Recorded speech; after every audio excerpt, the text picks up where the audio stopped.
and welcome to the next episode of TILLY. I'm your host, Marissa Zeppieri. Many of you might already know me as Lupus Chick. TILLY is a weekly episodic series brought to you by the Lupus Foundation of New England. Today, we are bringing back a guest from our first season, Mrs. Erika Kaiser. She's an incredible lupus warrior. She's a television host, and she's also a kidney transplant thriver, and so much more. So I'm going to actually let her introduce herself to all of you who haven't had the pleasure of meeting her. So Erika, thank you so much for being here. So Marisa, thank you so much. And thank you to Lupus Foundation of New England for having me again and having this opportunity to share with you my story. Absolutely. So for those who weren't here on the first season, to see you and Dr. Maggie were in an episode about lupus nephritis. Tell us a little bit about yourself and your story. Well, I am Mexican and I have been diagnosed when I was 20 years old. Right now I am 30 years old. And they told me that I only got 2 months for living. So it was very hard at that moment of my life. But at the end, I have been going through a lot and I have been learning so much about lupus. And the lupus affect my kidneys. So it was very hard at that moment, but I initiated with a lot of treatments and very hard treatments. And of course, you know, how is this going to be when you are sick and you are so young and you want to do a lot of things. But at the end of the day, I start this journey and I have been very blessed because one of my friends gave it to me, her kidney. So right now I'm here, thanks for this amazing gift of life. Absolutely. I mean, really, what a gift. Your story is incredible. You and I are very close. A lot of people that follow us might know, but there were very specific things about the kidney transplant that I learned through talking to you that I wanted other people to know because they may not be aware of it.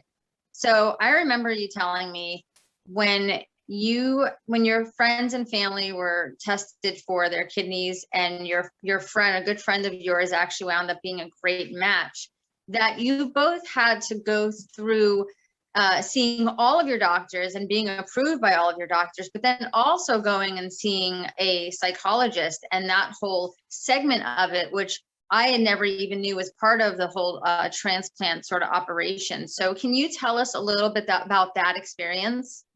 Of course, you know, when you are sick and you are trying to figure out how to resolve all the situations, first of all, you have to deal with all your symptoms, with all the specific medications that the doctors are going to give it to you.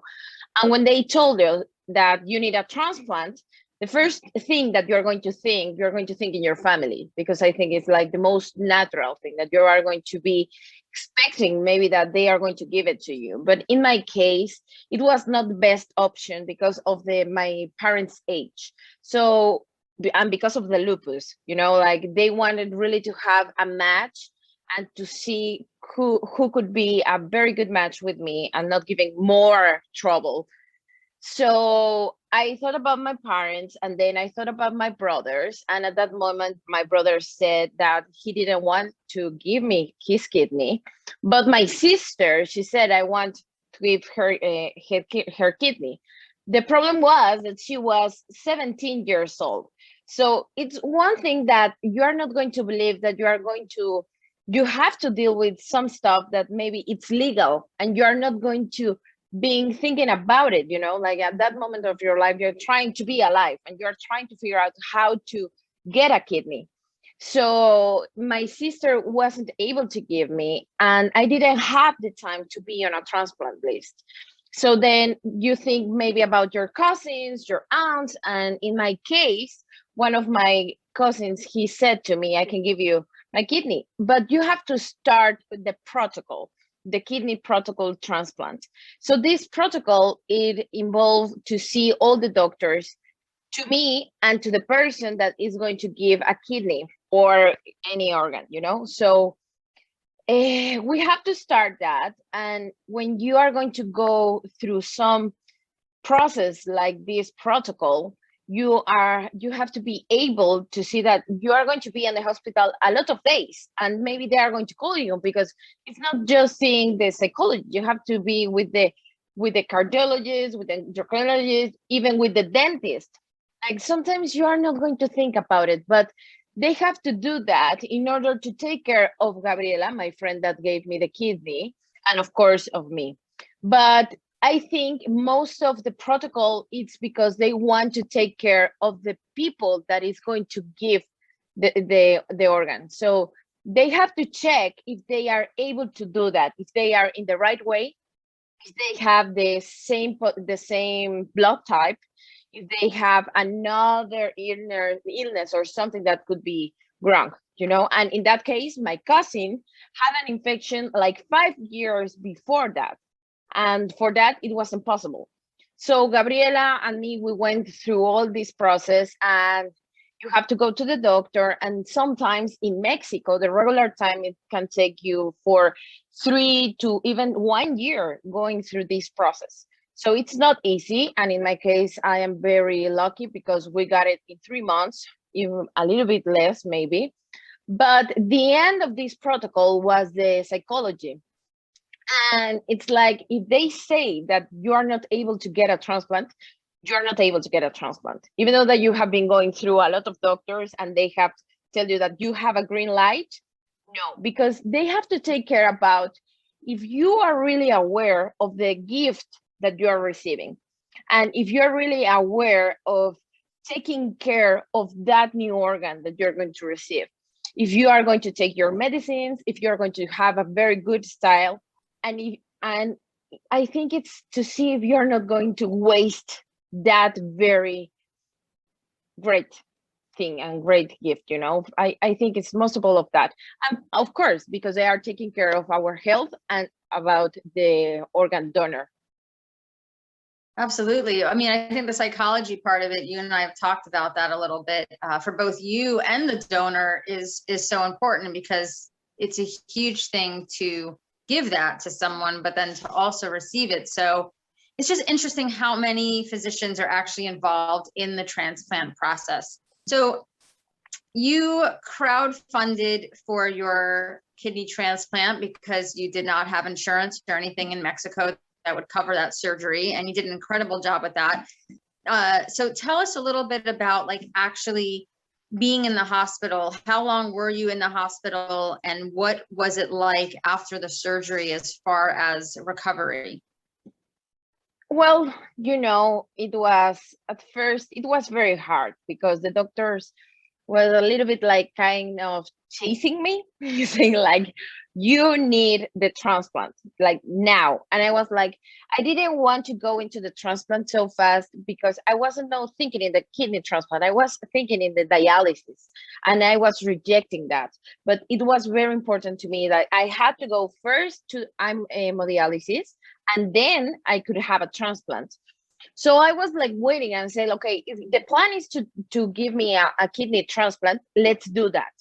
And the doctors were like, yes, but maybe you have to go first into dialysis. And I was so like, no, I don't want to, because I don't want to depend on a machine, blah, blah, blah. So I remember one of my doctors telling me, Erika, we have been doing all of the things that you want, like for 5 years. This is very serious. You're not going to have a headache. You're not going to have like just something and say, oh, I'm feeling so bad, maybe I need a transplant. Like, you can die. So, and it could take like seconds. Maybe you are doing well right now, but we have to do this. So I was like, you know, like trying to get away of the dialysis. But at the end of the day, I started like waking up very swollen, and it was starting. I have my body with toxins because my kidneys were not function. So I started and I said, well, what we have to do? The first thing, well, I need a kidney. That's when I asked to my friend, and she said, well, let's start the process. And in that process, I thank God I only went through hemodialysis for 2 months. It's nothing, because there's a lot of people that they have to be like long years there waiting for an organ. So I was very lucky, and I was only 2 months there, but it was very hard because I was very angry. So I was rejecting that, and I was with horrible headaches, and I was feeling so bad. I lost a lot of weight. I couldn't even eat, you know. It was a very difficult time because I wasn't I wasn't feeling myself, and I was depending on, in a machine. Nowadays, I can see how important was that, and I have to be very grateful for that, because even though that it was horrible for me, I can say nothing bad about it, because I am alive because of that too, and it was very important. So I spent like 2 months into hemodialysis. I have to go like maybe 3 or 2 times by week, and then we start with the transplant. So they made the surgery on Thursday, and Gabby was expected to be on the hospital maybe for 4 days, like just to see if she was doing great and how she was feeling, blah blah blah. And at the end of the day, she was only for 2 days.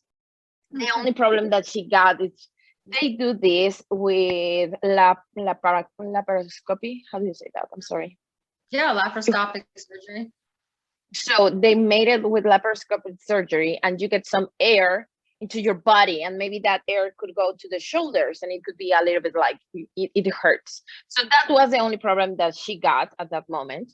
And for me, sometimes they put the kidney, and you have, after the surgery, you have to go into dialysis again in order to try to help the kidney, a little bit.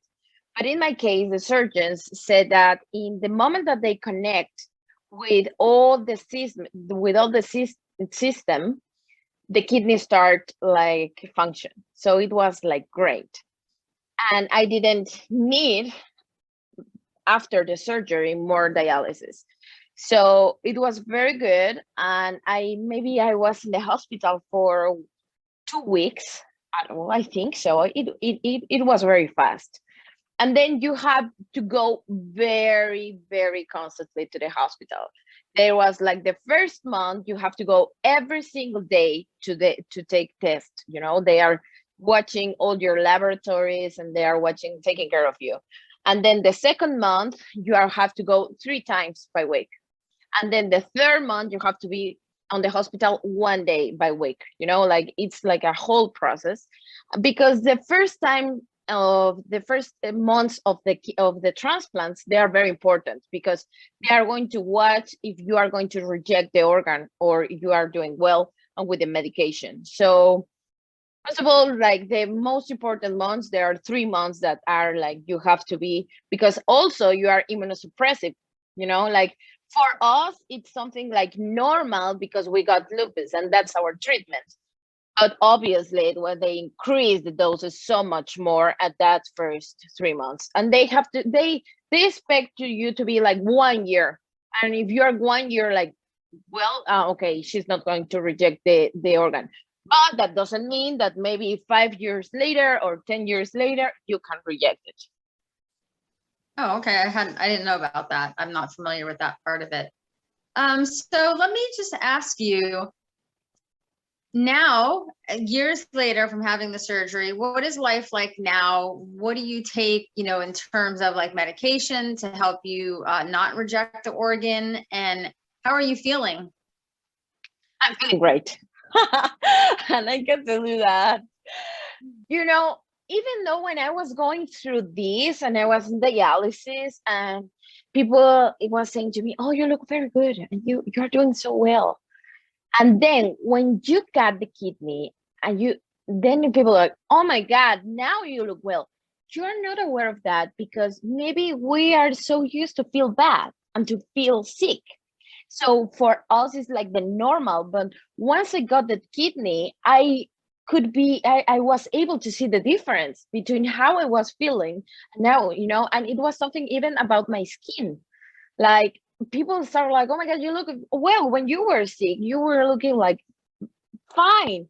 But then when you got, and then after the transplant, you can see like the real changes.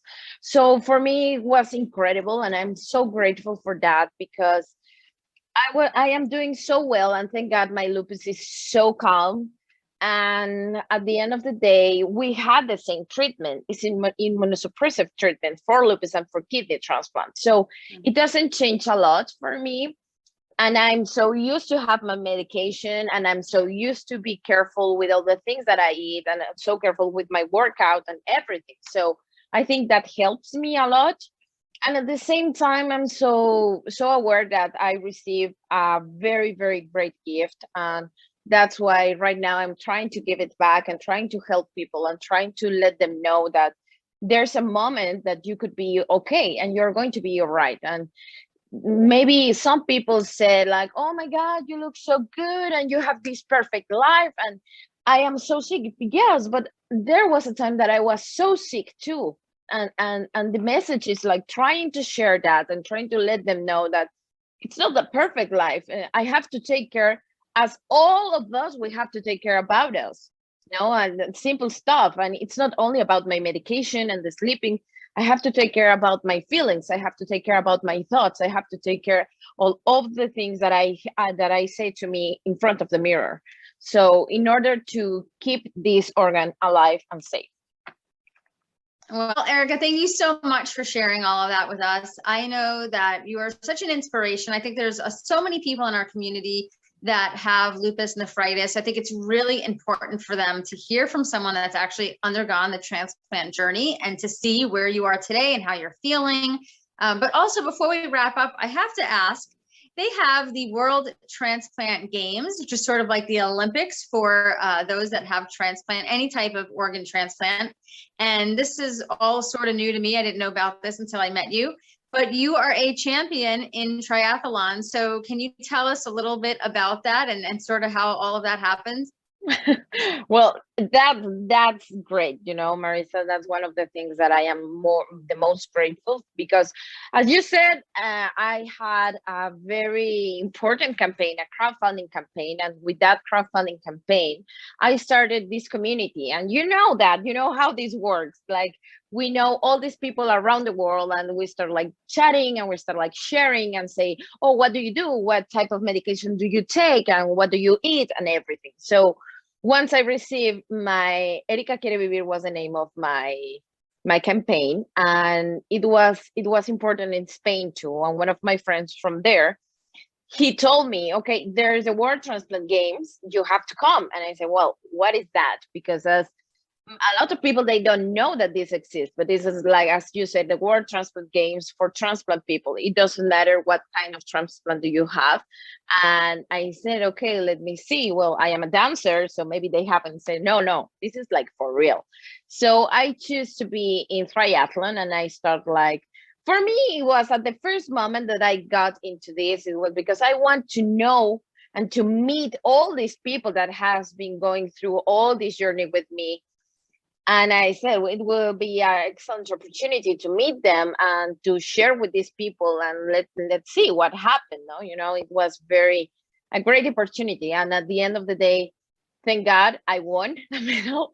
But as I always share with people in my conferences, it's not about the medal, it's about the gift of life. Because I was able to share with these people that they are not only survivors. You don't have to win a medal. We are living second chances or third chances for being here alive. And they are athletes, and we have a lot of different categories. They have been kids with transplants, and even people that maybe in their 80s, competing. So it's amazing. So I am a World Transplant medal for triathlon twice. And I think it's great, and it's a very good way to try to show people and say, you can have a very good life, and you can be healthy. Even though we are so sick, we can be, and we are able to do and to have accomplishments.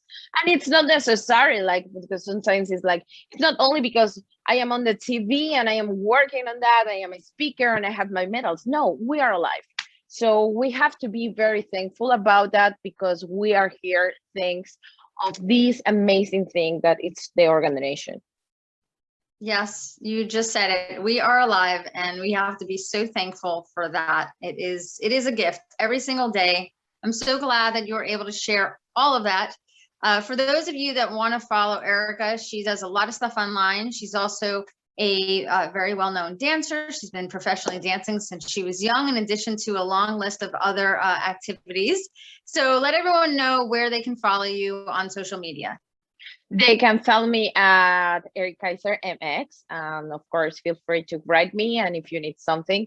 And thank you so much, Marisa, for this space.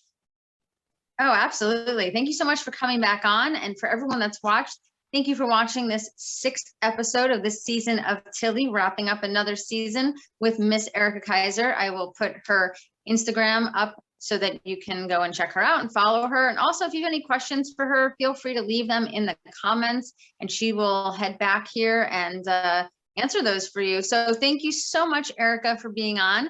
And for everyone here watching, definitely stay tuned for the next season of TILLY, brought to you by the Lupus Foundation of New England. Take care.